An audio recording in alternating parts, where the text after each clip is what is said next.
ಇತ್ತೀಚೆಗೆ ಚೀನಾಕ್ಕೆ ಭೇಟಿ ನೀಡಿದ್ದ ಬಾಂಗ್ಲಾದೇಶ ಸರ್ಕಾರದ ಮುಖ್ಯ ಸಲಹೆಗಾರ ಮೊಹಮ್ಮದ್ ಯೂನಸ್ ಚೀನಾ ದೇಶವನ್ನ ಓಲೈಸುವ ಸಲುವಾಗಿ ಭಾರತದ ಹೆಸರನ್ನ ಪ್ರಸ್ತಾಪಿಸಿದ್ರು.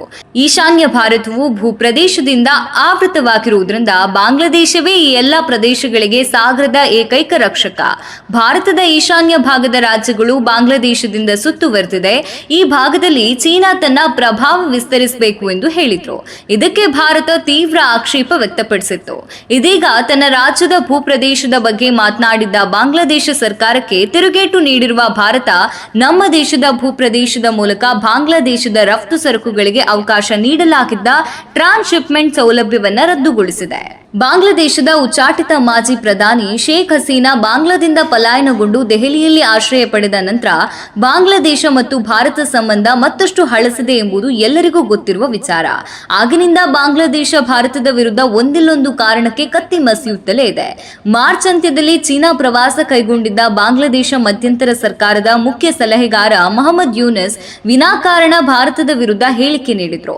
ಭಾರತದ ಈಶಾನ್ಯ ಭಾಗದಲ್ಲಿರುವ 7 ರಾಜ್ಯಗಳು ಬಾಂಗ್ಲಾದೇಶದಿಂದಲೇ ಸುತ್ತುವರೆದಿವೆ. ಆ ಭಾಗದಲ್ಲಿ ಚೀನಾ ತನ್ನ ಪ್ರಭಾವ ವಿಸ್ತರಿಸಬೇಕೆಂದು ನಮ್ಮ ಬಯಕೆ ಎಂದು ಅವರು ಹೇಳಿಕೆ ನೀಡಿ ಚೀನಾದ ಓಲೈಕೆಗೆ ಯತ್ನಿಸಿದ್ರು. ಈ ಹೇಳಿಕೆಗೆ ಆಕ್ರೋಶ ವ್ಯಕ್ತಪಡಿಸಿದ್ದ ಭಾರತ ಇದೀಗ ಬಾಂಗ್ಲಾದೇಶಕ್ಕೆ ತಕ್ಕ ಉತ್ತರ ನೀಡಿದೆ. ಬಾಂಗ್ಲಾದೇಶದಿಂದ ರಫ್ತು ಸರಕುಗಳಿಗೆ ಟ್ರಾನ್ಸ್‌ಶಿಪ್‌ಮೆಂಟ್ ಸೌಲಭ್ಯಗಳನ್ನು ಭಾರತ ರದ್ದುಗೊಳಿಸಿದೆ. ಬಾಂಗ್ಲಾದೇಶದ ಮಧ್ಯಂತರ ನಾಯಕ ಮೊಹಮ್ಮದ್ ಯೂನಸ್ ಭಾರತದ ಈಶಾನ್ಯ ರಾಜ್ಯಗಳಿಗೆ ಚೀನಾದ ಆರ್ಥಿಕ ಪ್ರವೇಶವನ್ನ ಪ್ರತಿಪಾದಿಸಿದ ಕೆಲವು ದಿನಗಳ ನಂತರ ಭಾರತವು ತನ್ನ ಪ್ರದೇಶದ ಮೂಲಕ ಬಾಂಗ್ಲಾದೇಶದ ರಫ್ತಿಗೆ ಪ್ರಮುಖ ಸಾರಿಗೆ ಸೌಲಭ್ಯವನ್ನು ರದ್ದುಗೊಳಿಸಿದೆ. ಬಾಂಗ್ಲಾದೇಶಕ್ಕೆ ನೀಡಲಾದ ನಿರ್ಣಾಯಕ ಟ್ರಾನ್ಸ್‌ಶಿಪ್‌ಮೆಂಟ್ ಸೌಲಭ್ಯವನ್ನ ಸರ್ಕಾರ ರದ್ದುಗೊಳಿಸಿದೆ. ಭಾರತ ಬಾಂಗ್ಲಾದೇಶದ ರಫ್ತು ಸರಕುಗಳನ್ನ ಭಾರತೀಯ ಭೂ ಕಸ್ಟಮ್ಸ್ ಸ್ಟೇಷನ್ಸ್ಗಳು, ಬಂದರುಗಳು ಮತ್ತು ವಿಮಾನ ನಿಲ್ದಾಣಗಳ ಮೂಲಕ 3ನೇ ದೇಶಗಳಿಗೆ ಸಾಗಿಸಲು ಅವಕಾಶ ಮಾಡಿಕೊಟ್ಟಿತ್ತು.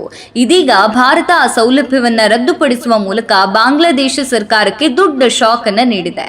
ಜೂನ್ 2020ರಲ್ಲಿ ಪರಿಚಯಿಸಲಾದ ಈ ಸೌಲಭ್ಯವು ನೇಪಾಳ, ಭೂತಾನ್ ಮತ್ತು ಮಯನ್ಮಾರ್ನಂತಹ ರಾಷ್ಟ್ರಗಳಿಗೆ ಭಾರತದ ಮೂಲಕ ಬಾಂಗ್ಲಾದೇಶದ ಸರಕುಗಳ ರಫ್ತಿಗೆ ಸುಗಮ ಮಾರ್ಗವನ್ನು ಒದಗಿಸಿತ್ತು. ಇದೀಗ ಏಪ್ರಿಲ್ 8ರಂದು ಕೇಂದ್ರ ಪರೋಕ್ಷ ತೆರಿಗೆಗಳು ಮತ್ತು ಕಸ್ಟಮ್ಸ್ ಮಂಡಳಿ ಹೊರಡಿಸಿದ ಸುತ್ತೋಲೆಯ ಮೂಲಕ ಈ ನಿರ್ಧಾರವನ್ನ ಅಧಿಕೃತಗೊಳಿಸಲಾಗಿದೆ. ಬಾಂಗ್ಲಾದೇಶದಿಂದ 3ನೇ ದೇಶಗಳಿಗೆ ರಫ್ತು ಸರಕುಗಳನ್ನ ಭೂ ಕಸ್ಟಮ್ಸ್ ಸ್ಟೇಷನ್ಸ್ಗಳು ಮೂಲಕ ಬಂದರುಗಳು ಅಥವಾ ವಿಮಾನ ನಿಲ್ದಾಣಗಳಿಗೆ ಕಂಟೈನರ್ಗಳು ಅಥವಾ ಮುಚ್ಚಿದ ಟ್ರಕ್ಗಳಲ್ಲಿ ಸಾಗಿಸುವುದನ್ನು ರದ್ದುಗೊಳಿಸಲಾಗಿದೆ ಎಂದು ಸುತ್ತೋಲೆಯಲ್ಲಿ ತಿಳಿಸಲಾಗಿದೆ. ಹೀಗಾಗಿ ಇನ್ಮುಂದೆ ಬಾಂಗ್ಲಾದೇಶದ ಸರಕುಗಳು ಭಾರತದ ಭೂಪ್ರದೇಶ ಅಥವಾ ಸಮುದ್ರ ಮಾರ್ಗವಾಗಿ ಬೇರೆ ದೇಶಗಳಿಗೆ ರಫ್ತಾಗುವಂತಿಲ್ಲ.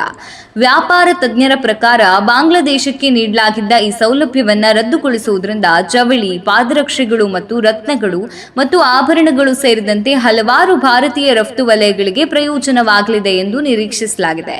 ಈ ವಲಯಗಳಲ್ಲಿ ಬಾಂಗ್ಲಾದೇಶವು ಭಾರತಕ್ಕೆ ಪ್ರತಿಸ್ಪರ್ಧಿಯಾಗಿತ್ತು.